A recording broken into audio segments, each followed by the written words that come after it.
थे। खैर, 7वें चरण में 34 सीटों पर मतदान होने के बाद 294 में से 257 सीटों का चुनाव संपन्न हो चुका है।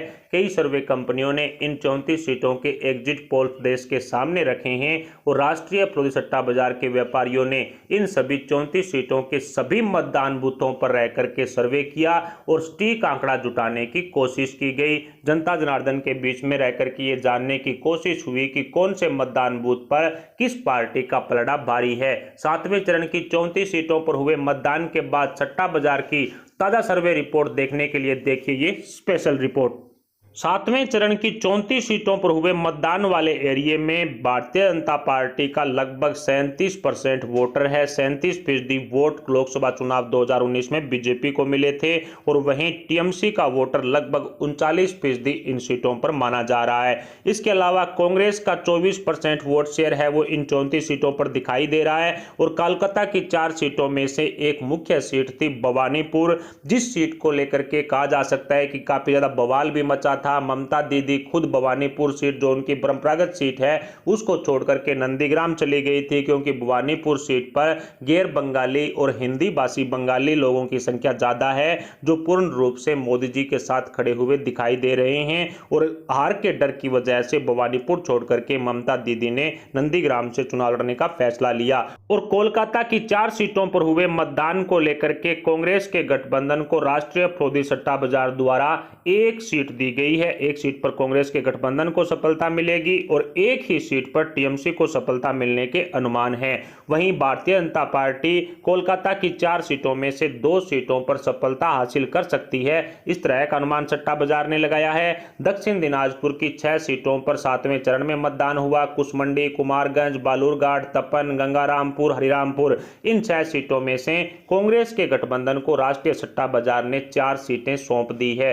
सट्टा बाजार की ताजा सर्वे में कांग्रेस के गठबंधन को 4 सीटें दे दी गई है। एम फैक्टर के चलते टीएमसी यहां पर पिछड़ चुकी है, लेकिन कांग्रेस को सफलता मिल सकती है। इसके साथ ही टीएमसी को भी राष्ट्रीय सट्टा बाजार ने एक ही सीट दी है। राष्ट्रीय सट्टा बाजार के अनुसार दक्षिण दिनाजपुर की 6 सीटों में से सिर्फ एक सीट पर ममता दीदी का दबदबा है वो कायम रह सकता है।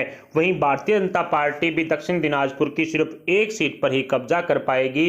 एम फैक्टर के चलते यहां पर कुछ सीटों पर जो मुस्लिम मतदाताओं की संख्या ज्यादा है, जिसके चलते दक्षिण दिनाजपुर की सिर्फ एक सीट पर ही बीजेपी कमल खिलाने में सक्सेस हो सकती है, इस तरह का अनुमान है। वहीं मालदा की 6 सीटों पर 7वें चरण में मतदान हुआ। हबीबपुर, गजोल, चंचल, हरिश्चंद्रपुर, मालतीपुर और रतुआ, इन 6 सीटों पर राष्ट्रीय सट्टा बाजार ने कांग्रेस के गठबंधन को 2 सीटों पर सफलता मिलने का अनुमान लगाया है। सट्टा बाजार के जो ताजा सर्वे हैं और एग्जिट पोल्स हैं उसके मुताबिक कांग्रेस के गठबंधन को इनमें से 2 सीटों पर सफलता मिलेगी। वहीं टीएमसी यहां भी पिछड़ चुकी है, सिर्फ एक सीट पर ही सफलता टीएमसी को मिलेगी। तो वहीं भारतीय जनता पार्टी मालदा की 3 सीटों पर कब्जा कर सकती है त्रिकोणीय मुकाबले के चलते।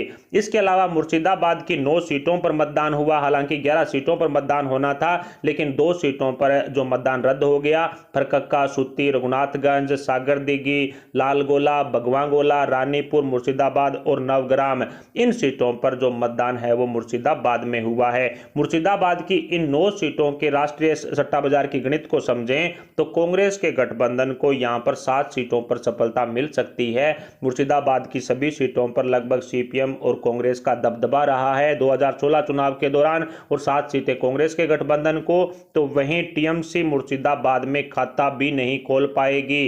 त्रिकोणीय मुकाबले के चलते यहां पर बीजेपी को वोट शेयर ज्यादा मिल सकता है और वहीं राष्ट्रीय सट्टा बाजार ने भारतीय जनता पार्टी को त्रिकोणीय मुकाबले के चलते 2 सीटें भी मुर्शिदाबाद की सौंप दी है। इसके अलावा पश्चिमी बर्धमान में बीजेपी का गढ़ है। 9 सीटों पर मतदान हुआ पश्चिमी बर्धमान को लेकर के और पांडेश्वर, दुर्गापुर पूर्व, दुर्गापुर पश्चिम, रानीगंज, जमुरिया, आसनसोल दक्षिण, आसनसोल उत्तर, कुल्टी और बाराबानी, यहां पर बीजेपी का गढ़ है। सट्टा बाजार ने कांग्रेस के गठबंधन को पश्चिमी बर्धमान की एक सीट पर सफलता मिलने का अनुमान अनुमान लगाया है। राष्ट्रीय सट्टा बाजार की ताजा सर्वे और एग्जिट पोल्स में साफ साफ कांग्रेस के गठबंधन को सिर्फ एक सीट पर सफलता मिलने का अनुमान लगाया गया है, तो वहीं पश्चिमी वर्धमान में टीएमसी अपना खाता भी नहीं खोल पाएगी। ममता दीदी के विरोध के चलते और बीजेपी का गढ़ होने के चलते, त्रिकोणीय मुकाबले के चलते टीएमसी को 0 सीटें, तो वहीं भारतीय जनता पार्टी पश्चिमी वर्धमान की 9 सीटों में से 8 सीटों पर कमल खिलाने में कामयाब होगी। इस तरह का अनुमान राष्ट्रीय प्रोदी सट्टा बाजार की सर्वे में लगाया गया है, ताजा आंकड़ों में लगाया गया है, एग्जिट पोल्स में लगाया गया है।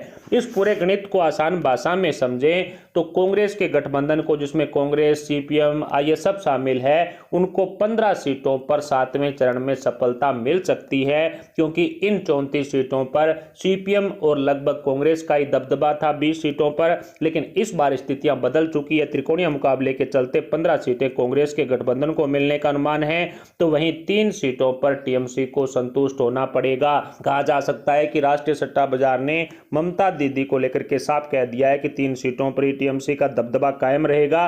तो वहीं इस 7वें चरण की 34 सीटों के सर्वे को बीजेपी की तरफ से समझें तो 16 सीटों पर भारतीय जनता पार्टी कब्जा कर सकती है। इस तरह का अनुमान राष्ट्रीय प्रोदी सट्टा बाजार की सर्वे में लगाया गया है।